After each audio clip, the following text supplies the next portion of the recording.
welcome to From the Porch. I am blessed today to be in Waller, Texas with Mr. Craig Boyd. He's with Bradley Homes. We'll talk a little bit about him and how he got here, but welcome to here. I want to ask that you actually subscribe and share this with your friends. If you don't make it to the end, I want you to not miss any neighbor and get to know them with us. So anyway, welcome today. Thanks for joining me. And Good morning. Thank you for having me. We just want to learn a little bit about you and how you got out here in our community. Yes, ma'am. Well, my name's Craig Boyd. I'm the owner of Bradley Signature Homes. We live right here in Waller. We moved here 2005 probably. So I followed my wife out here. We met back in high school, and we rodeoed together. She went to Cy-Fair, and I was in Katy. I grew up in Katy, and like I said, we met in high school through rodeo, and then we started dating in college, and then when we both graduated from Sam Houston. We rodeoed over there, graduated in 2005, and then wasn't sure where we were going to go. We kind of had talks about moving towards Austin, like Bastrop area, just because we loved the look of it. Mm-hmm. And her parents, her mom's side of the family is actually from here. They've been here for a long time. I think they pretty much settled here. In fact, most of this land here on Pinnock, they farmed. Oh, wow. My mother-in-law's great-grandfather used to farm out here. I think they had a big dewberry farm for years, and then I think it slowly sold off, and then there was a small portion over here that one of the family members still lived in, and then I think in the 90s, in the late 1900s, my wife's father started buying a little bit here and there, and so they ended up buying some of the old property back, and then right after we graduated in 2005, this piece came up for sale right next to her parents. And so we were able to get this and move in here. And so we've been here since 2005. I think they moved back in 98, 99. Mm-hmm. And so we've been here since then. It's really beautiful. And I love this part of Waller. We used to have it's kind of the first rolling hills, kind of backs up to me over there, the first rolling hills of Waller County. A little bit. And you have the deciduous trees. I really love them more than the pine. I do too. We've got that one pine tree, and I would love to get rid of it, but it does give some shade to the horses sometimes in the back. But mm-hmm. You get a little bit farther south of here, and it's flat, and you get a little bit farther north. It's really weird. We've got a little bit of topography here, and you don't really get that. And I like it because we're just 2 miles from town, but yet we're still, surrounded mm-hmm. by all this. So mm-hmm.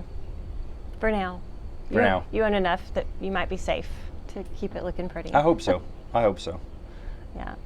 So, and that's what we're talking about a little bit, is the growth and stuff. And as a home builder, I mean, how is that for you with the growth? How is it out here? It's double-edged, right? I mean, like I said, we're country people. We love being out here, and we know that, growth is coming, and I mean, that's our livelihood. So we don't do any of the high volume builds, so the neighborhoods we're not really building those. We're building more like estate homes and on acreage. I mean, I think the last one we did was on 1,000 acres and 500 acres and 100 acres, and so we're building, luxury customs. We're not really getting into the small high volume neighborhoods, but they're affecting us, right? I think we've got our first 3 or 4 neighborhoods coming in out here, and they've got, I mean, I saw it on the last Cash Talk, I think 2,000 homes over there and 5,000 homes over there. So, I mean, it's growth, and everybody wants it, but nobody wants it. Mm-hmm. If that makes sense. I mean, I think people want all the amenities, but they don't want the people. And you can't have the amenities without the people. So, right. And if you remember, I remember growing up in Katy, we had a little place that we leased up in Anderson, and we'd always drive down Katy Hockley, and then we'd get on 290, and that's when it was just 2 lanes here and 2 lanes here with the big median in the middle.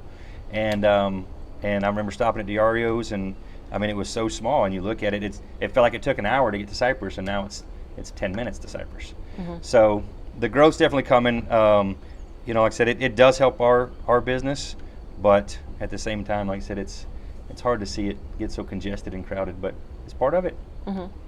So how many houses are you building in Waller County area? So we build in Waller County, Austin County, Washington County, Grimes County. We really don't go anything east. Like, I just do not want to build in Houston. The codes and just... Not necessarily the codes. It's just I don't want to spend 2 hours in traffic. And my time's better spent running my jobs or working in the office. And so it's not necessarily the codes. It's just I don't want to be there. These are our type of people, and I love being out in the country, and we know it well. Like, we do everything from, a raw piece of land, putting in culverts, plotting the whole place out, getting power, punching a well. We do it all. And so I don't want to be in a neighborhood where we're dealing with customers on each side, and because everybody builds homes in the neighborhoods and they're happy about it, but whenever the other neighbors build, they don't get very happy because there's construction going around them the whole time. And so I just don't like to battle with that, and plus it's just not our market. I mean, Right. Like I said, we're more of the estate style homes on bigger acreage. So Yeah. Well, I actually was my general contractor on my house, so I could actually afford to do everything I wanted. I did a lot of things ourselves, but the one thing I had struggles with was my culvert, because that's Harris County on my driveway. I'm on the Waller Harris County line. Yes, ma'am. And that was the only permit I had to have.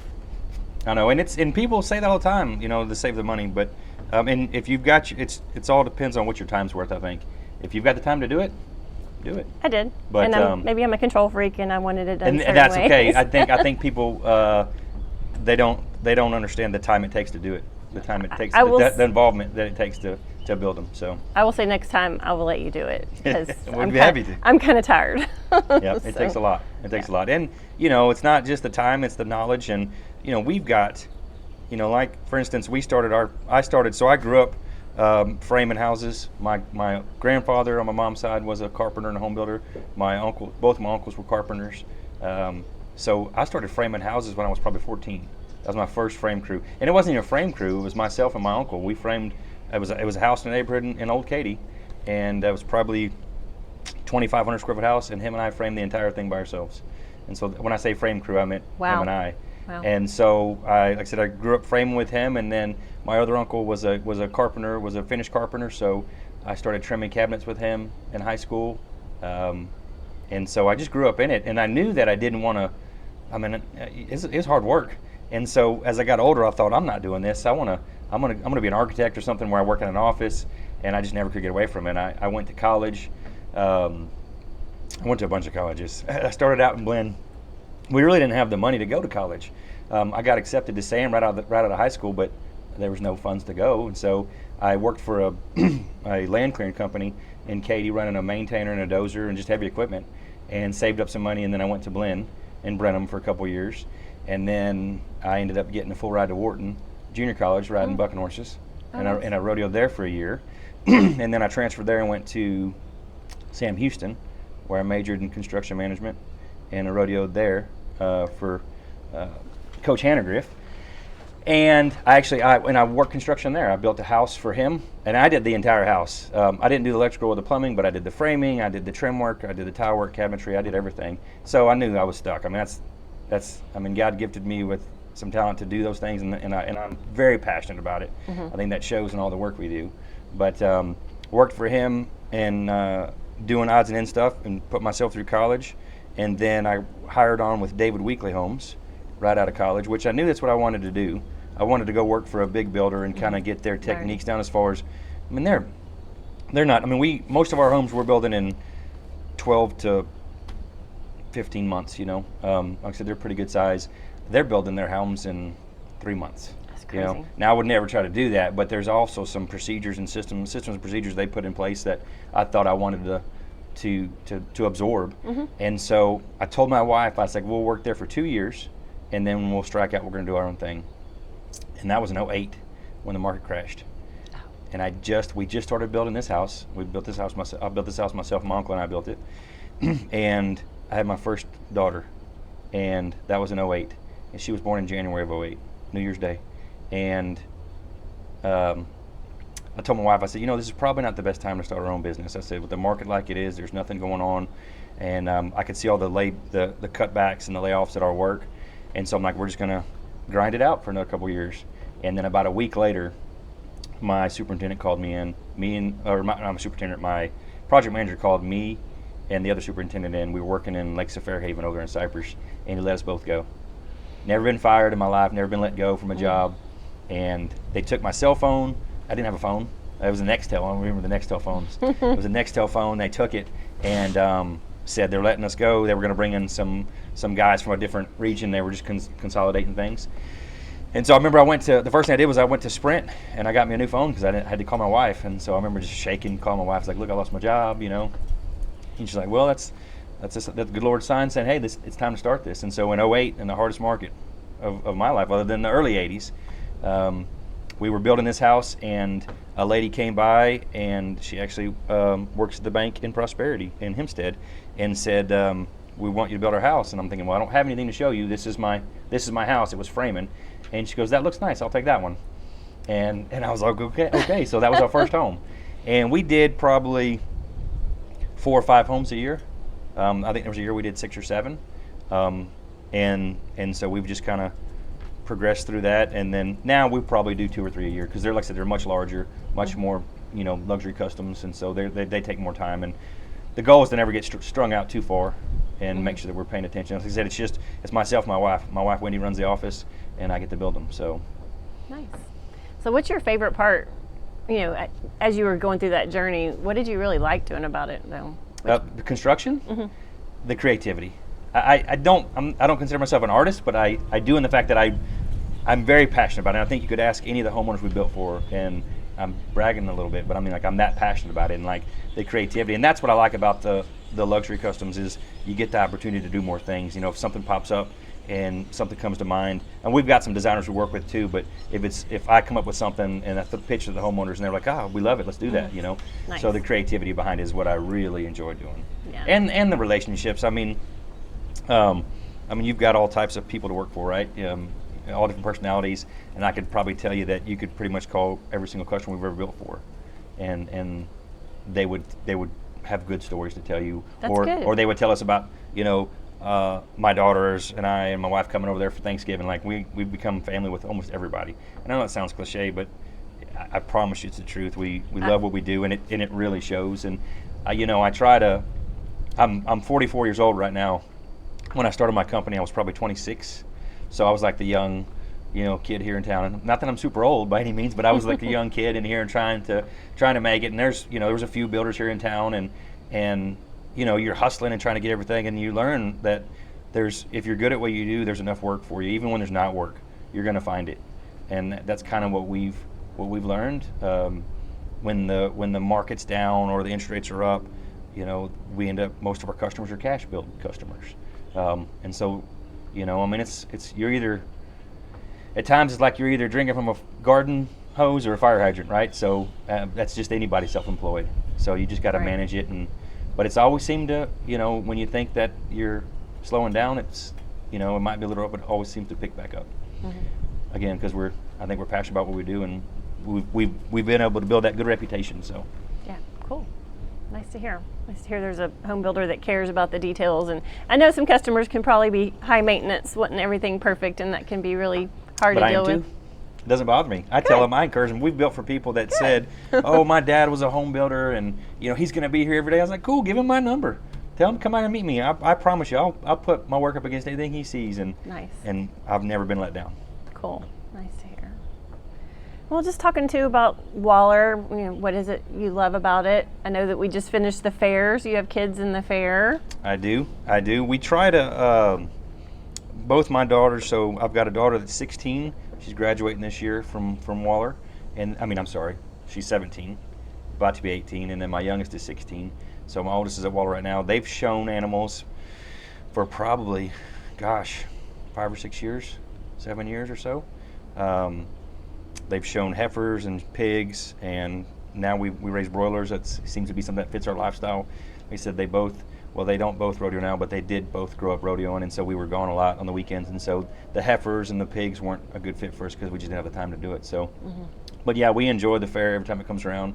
We try to go there and support the auction, and just anything we can. We try to stay involved as we can. We were just saying, how do we stay connected, in this community as it grows? And I feel like the animals and those projects and just getting to know, through 4-H, all the other families is such a good way to stay. There are so many 4-H groups for the younger kids, and then FFA, and it's really, I think it's pretty easy to stay connected here because there's so much going on. I remember when we first moved here, and I would go to breakfast. You could either go to Carl's Barbecue or Ranchito, and you'll always get the dish on what's going on in town. And I remember I would always go to Ranchito, and there'd always be this group of men sitting here having breakfast. And I would sit by myself and eat. I mean, and I knew one of them a little bit, Lenny Saladino. I don't know if you know Lenny. Oh, I love Lenny. So, oh my gosh. So Lenny Saladino, and anyways, these guys would be talking every morning, and you always wanted to be a part of it, but you have to get asked. You don't just go sit down with them. And it was, and they finally asked me to come sit with them, and I sat with them for a long time. But it was Mr. Richard, the old superintendent. It was the chief of police at the time. It was the mayor would come and eat. There was all these guys that would just sit there and talk. And so that's where you would, and to this day you can still go and see some of the farmers. There's a few farmers still around here that go there and have breakfast. But I see them at Carl's.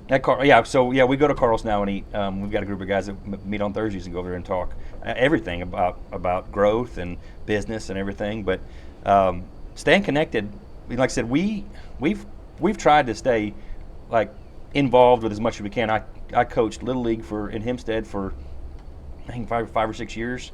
I was on the school board for the little Christian Academy here in town. It was Waller Christian Academy when it first opened up. I think it's Grace Christian Academy now. I was on that board for a few years. We ran the Water County Little Britches Rodeo for a couple of years. But as far as being involved, I mean, they've got, the Relay for Life's always a big turnout. You get a lot of community members there. I don't know if they're still doing it, but they'd always do the Christmas tree lighting. And where they gave away all the bicycles, you'd have a lot of community members coming out that way. The parades, I mean, it's still a small town. It's very exciting because they still do that. And they do, now that they've got the little square in town by the... It's better. We've never had a town square, and now we sort of are getting it's an kind area. of, and you see where they'll do the car shows there, and they're really trying. And you've got, Location 6 brewery right there in town, and then the Bold Fitness, those guys are bought in, and they try to, support every time something comes to town. So there's a lot of opportunities to get involved and be a part of things. I used to go to the economic development meetings every now and then, but I've kind of, I don't know, just haven't been going. I think you get busy and do other things, and I told my wife, last year we took a little break from working, and coming back, I thought it's time to get introduced to a lot of those things and the chamber and stuff like that. So we try to keep in all those things. Well, that way you know what their needs are, and you can help support when you kind of go to the different meetings. Yep. There's a lot of meetings. You could go to one almost every night. You could. But that's good. Like I said, but it is nice because it is very. And I saw you did the interview up at the feed store. With those guys, and they're, when you go there, you see people but it's a lot of people from Cypress or from these outlying communities that are just coming in. Yeah, they're usually from the leagues. You can tell that they were at a baseball game, and you can tell they're Cypress people. Right, and so that's what's coming. That's what you're going to see. But I think the town or the city still makes an effort to try and keep it small town. With all those little things that they're doing. Different events. And they are doing the Christmas and the bikes, because I saw they're asking for collections. So if you get involved and find out from Chamber of Commerce. Right. It's pretty neat. We haven't been to the Christmas thing in a long time. Again, like I said, we're always gone, so on the weekends, but looking forward to doing it this year. Yeah. Any other suggestions of involvement? I mean, that's a lot. It is. I think the fair's once a year. So you could stay involved with, and it runs for about 2 weeks, I think. So they have they just signed a contract with the Cowboys Professional Rodeo Association for their year-end finals.